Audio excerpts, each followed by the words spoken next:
I've mentioned it before and I'll say it again. I would do a terrible drummer. My sense of coordination is probably as bad as your average 3-year-old toddler. But with that being said, I am a musician who enjoys to compose in progressive genres, so odd time signatures and interesting drum fills are part of it. And even though I may not be able to physically play those things, I've hanged out around drummers enough to know what sort of things feel alright to do and which ones don't. So at least I try to do something that's playable and not just do one of those guitar player things where he expects the drummer to be like an octopus and hit a bunch of different things at the same time when I compose and program drum tracks. And even though sometimes while people are listening to my songs, they may not exactly know where the one is, or at least how that drum fill kind of works, well, I do know how they go because I've made them. But when it comes to my latest release song, Undefeated Prince, which if you haven't, you can and should go check out anywhere you listen to your music at. This song, like many of the songs in Volume 3, are kind of old, like anywhere between 8 and 5 years old, and I pretty much had to relearn a couple of the songs as I went to record these videos about them. And there was this drum fill that I just couldn't quite figure out.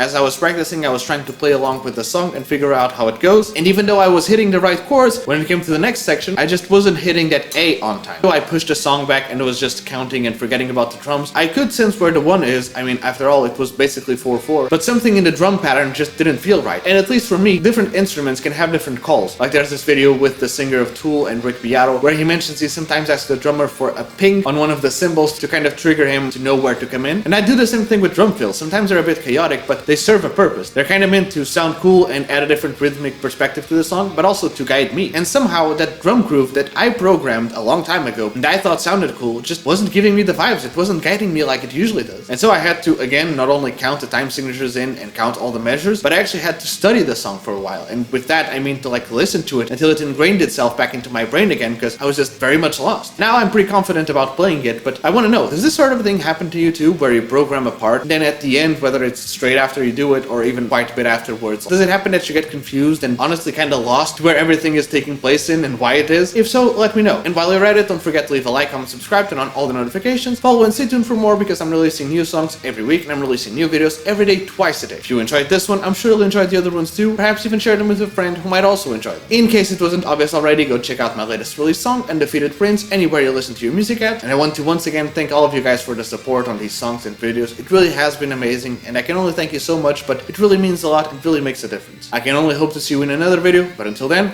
cheers!